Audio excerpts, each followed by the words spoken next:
शिक्षा पाकर सबको समझाया कितनी जरूर होती है पढ़ाई। रूढ़िवाद परंपराओं को तोड़कर उनके खिलाफ आवाज उठाई। देश के लिए अच्छे काम करके वो महान समाज सेविका कहलाई। स्त्री अधिकारों के लिए लड़ना सिखाया और क्रांति ज्योति माता सावित्रीबाई फूले कहलाई। आज હું તમને એવી સ્ત્રી વિશે જણાવવા જઈ રહી છું જેને જ્ઞાનની દેવી અને રાષ્ટ્રમાતા કહેવામાં આવે ને તો એ કઈ ખોટું નથી. આના સમયમાં જ્ઞાનની દેવી સરસ્વતીને માનવામાં આવે છે પણ તે સરાસર ખોટું છે. જો કોઈને જ્ઞાનની દેવીનું બિરુદ મળવું જોઈએ તો એ માતા સાવિત્રીબાઈ ફૂલે છે. માતા સાવિત્રીબાઈ ફૂલેનો જન્મ 3 જાન્યુઆરી 1831માં મહારાષ્ટ્રમાં એક શુદ્ધ અને પછાત ગણાતી માડી જાતિમાં થયો. भारत की पहली महिला शिक्षिका जो कहलाती, कन्याओं की शिक्षा के लिए समाज से भी लड़ जाती। तो ये 1800 तो ये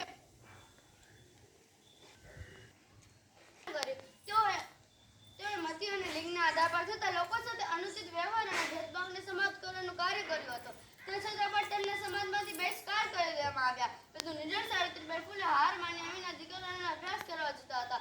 તો જ્યારે દીકરીઓનો અભ્યાસ કરવા જતા ત્યારે સમાજના લોકો તેના પર કાદવ, કીચડ, છાટ વગેરે જેવો મારો કરતા અને અપશબ્દો પણ કહેતા હતા. ત્યારે તો નિરાશ્રીને જ્યોતિબા ફૂલેને કહેતા હતા. ત્યારે જ્યોતિબા ફૂલે માતા સાવિત્રીબાઈ ફૂલેને સમજાવતા કહેતા કે હજી તો સમાજ આપણે ઘણો આગળ લઈને જવાનો છે. હજી તો આ સમાજને આપણે શિક્ષિત વર્ગ બનાવવાનો છે. તો માતા થઈ જશે તો કેમ ચાલશે? ત્યારબાદ તેઓ ફરીથી દીકરીઓનો અભ્યાસ કરવા જતા હતા. તો જ્યારે દીકરીઓનો અભ્યાસ કરવા જતા ત્યારે તેઓ તેમના બેગમાં એક વધારાની સાડી પણ લઈને જતા હતા. ત્યાં તેને ખરાબ થયેલી સાડી ધોઈ સૂકવી સાડી પહેરી દીકરીઓનો અભ્યાસ કરાવતા હતા. कब तक के चूल्हे चौके में बसे रहोगे? अब तो थोड़ा आगे बढ़ो, शिक्षित बनो और संघर्ष करो. એ સમયમાં જે કાર્ય કોઈ ન કરી શકે માતા સાવિત્રીબાઈ ફૂલે કરે બતાવ્યું અને ભારતના પ્રથમ મહિલા શિક્ષિકા બન્યા. બસ આટલું જ કહીશ. જય ભીમ ન ભૂલતા. જય ભીમ ન ભૂલતા. મારું નામ ખુશાલી છે. ધોરણ 4 માં અભ્યાસ કરું છું. चमक उठी सन 57 में वह तलवार पुरानी थी, खूब लड़ी वो मर्दानी वो झांसी वाली झलकारी थी. एक एवा મહિલા જેમને બહાદુરી અને વફાદારી ઇતિહાસમાં સ્થાન ન મળ્યું પરંતુ સામાન્ય લોકોની હૃદયમાં સ્થાન આપ્યું. આજે હું તમને એક એવી વીરાંગનાની વાત કહીશ જે સમયમાં દીકરીઓને સાપનો ભર માનવામાં આવતો હતો. તે સમયમાં ઝલકારી थी. गोरों को लड़ना सिखा गई वह रानी बन जोगन दिखा गई. इतिहास में ढनक रही वो तो भारत की सब नारी थी. ઝલકારીબાઈ દુશ્મનોના હાથે પકડાતા તેમને ફાંસીની સજા આપવામાં આવી. કેપ્ટને ઝલકારીબાઈને કીધું, ફાંસીની સજા આપવા પહેલા તમારે કંઈ કેવું છે? તો ઝલકારીબાઈએ કીધું, મારા જે બહાદુરી 1% પણ મહિલા બતાવે તો અંગ્રેજોને ભારત છોડીને રાતોરાત જવું પડે. બસ આટલું જ કહીશ. જય ભીમ ન ભૂલતા.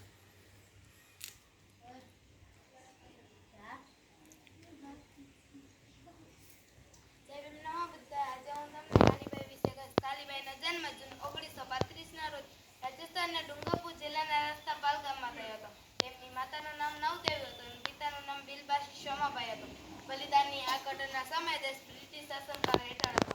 આ સમય દરમિયાન ડુંગરપુર રાજ્યના શાસન મહારાવ લક્ષ્મણસિંહ હતા, જેઓ બ્રિટિશ સરકારની મદદથી ત્યાં પોતાનું શાસન ચલાવી રહ્યા હતા. તે સમયના મહાન સમાજસેવક ભોગીલા પંડ્યા જન આંદોલન કર્યું, જેના દ્વારા સમાજમાં દુષ્ટાઓને દૂર કરી ત્યાંના લોકોને શિક્ષણ માટે પ્રેરિત કરી શિક્ષણ પ્રેરિત કરવા શરૂ કર્યું. શિક્ષણના પ્રચાર પછી ત્યાં કેટલીક શાળાઓ પણ ખોલવામાં આવી હતી, જેમાં નજીકના લોકો નાના અને મોટા બધાને શિક્ષણ આપવામાં આવતું હતું. જ્યારે મહારાવ લક્ષ્મણે આ પ્રવૃત્તિ વિશે ખબર પડી ત્યારે તેઓ ચિંતિત થયા કે જો લોકો અને ખેડૂતો શિક્ષિત થશે તો તેઓના અધિકારો અને વિશેષ અધિકારોની માંગ કરશે. આને રોકવા માટે મહારાવે કેટલાક કાયદા બનાવ્યા. એ બધી શાળાઓ બંધ કરવાનો આદેશ આપ્યો. બેઝિક સ્ટેટ દ્વારા બધી શાળાઓ બંધ કરવાનું કામ શરૂ કરવામાં આવ્યું. આ કાર્ય પૂર્ણ કરવા માટે પોલીસની અને સેનાની મદદ લેવામાં આવી. બસ આટલું જ કહીશ. જય ભીમ. જય ભીમ ન ભૂલતા. મારું નામ ડોક છે. હું ધોરણ 2 માં ભણું છું. હું તમને આજે જય ભીમ વિશે કંઈક કહીશ. હું કહીશ કે બાબા સાહેબ કોણ છે. જય ભીમ ન ભૂલતા. મારું નામ જેનિલ છે. હું ધોરણ 2 માં અભ્યાસ કરું છું. બાબા સાહેબને क्या किया? देश को आजाद किया. बाबा साहेब ने क्या किया? देश को आजाद किया. बाबा साहेब ने क्या किया? देश को आजाद किया.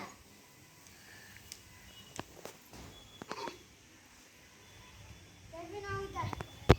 મારા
રોહિત વેમુલાનો જન્મ 30 જાન્યુઆરી 1989 હૈદરાબાદ તેલંગાણામાં થયો હતો. તેમનું મૃત્યુ 17 જાન્યુઆરી 2016માં થયું હતું. હૈદરાબાદ સેન્ટ્રલ યુનિવર્સિટીના સમાજશાસ્ત્ર વિષય PhD કરતા ક્રાંતિકારી વિચાર ધરાવતા અને જાતિવાદી વ્યવસ્થાનો વિરોધ કરતા વિદ્યાર્થી રોહિત વેમુલા અને તેમના 4 સાથીઓને યુનિવર્સિટીના કેમ્પસમાં પ્રવેશ પર પ્રતિબંધ લગાવીને તેમને સસ્પેન્ડ કરી દેવામાં આવ્યા. યુનિવર્સિટીના આવા જાતિવાદ વર્તન બદલ રોહિત વેમુલા અને તેમના સાથીઓ યુનિવર્સિટીની સામે જ ખુલ્લા આકાશ નીચે આંદોલન કરવા બેસી ગયા. નિષ્ઠુરકો દ્વારા તેમને કોઈ હકારાત્મક જવાબ આપવામાં આવ્યો, જેથી યુનિવર્સિટીના સમાજશાસ્ત્ર વિભાગ જાતિવાદી વ્યવસ્થાનો વિરોધ કરતા વર્તનથી કંટાળી રોહિત વેમુલા અને પોતાની જિંદગી ટૂંકાવી દીધી. આ તેમની આત્મહત્યા નહોતી, પરંતુ યુનિવર્સિટીની બહાર એક આવેલી દલિત સ્કોલરની સ્થાનિક હત્યાથી બચાવી ગઈ. જે બી ન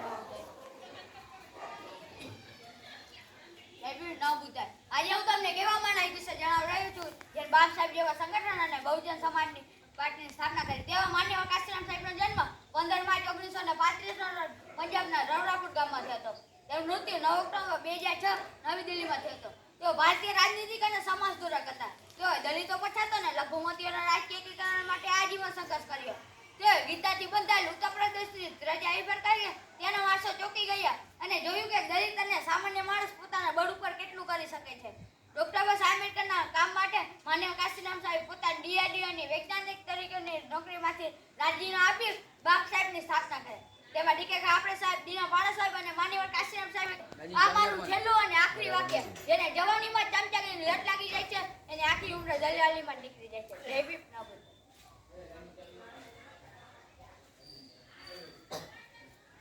ये भी न भूत है। आज वो तुमने एसएसटी संगठन विषय कहा। अगर आप वही करते रहेंगे जो करते आए हैं तो आपको वही मिलता रहेगा जो मिलता आया है। अगर आपको पाना है जो आज तक नहीं मिला तो आपको करना पड़ेगा जो आज तक नहीं किया। एसएसटी એટલે કે એવું સંગઠન કે જેમાં કોઈ ફંડ ફાળા લેવામાં આવતા નથી. આ સંગઠનની સ્થાપના 2006માં રાજકોટ જિલ્લામાં 50 સૈનિકોથી થઈ હતી અને હાલમાં હજારોની સંખ્યામાં સૈનિકો ઊભા કરે છે. અને આ સંગઠનના સૈનિકોએ જોયું કે આ સમાજ બરબાદીઓમાં ગળાઘૂટ છે અને તેમને 22 એજન્ડા અને 22 બરબાદીઓના મૂળ ઉપર કામ કર્યું અને 22 બરબાદીઓમાં બે મુખ્ય છે, વ્યસન અને અંધશ્રદ્ધા. કહીશ જય ભીમ ન ભૂતે.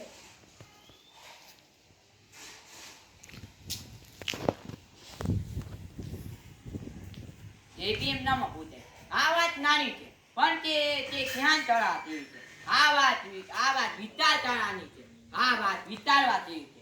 તમે પાંચે પીઠે થોડુંક સાંભળ્યું હશે, જેમના વિશે માહિતી પણ ખબર હશે, જેમનું નામ પણ સાંભળ્યું હશે. તમને ખબર છે કે તેમાં 3 લોકો એક સાથે મળીને કામ કર્યું હતું. તે હતા ડીકે કાપડે સાહેબ, માનનીય કાશીરામ સાહેબ અને જીના પાના સાહેબ. તે ત્રણે મળીને આ સંગઠનને આગળ વધાર્યું હતું.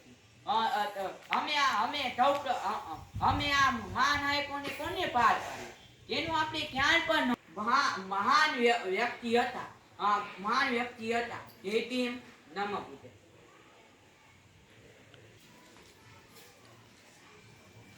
एक साथ सावधान हो गए, सावधान, विश्राम, सावधान. एक साथ हमारे महानायकों को सलामी देंगे, सलामी दे.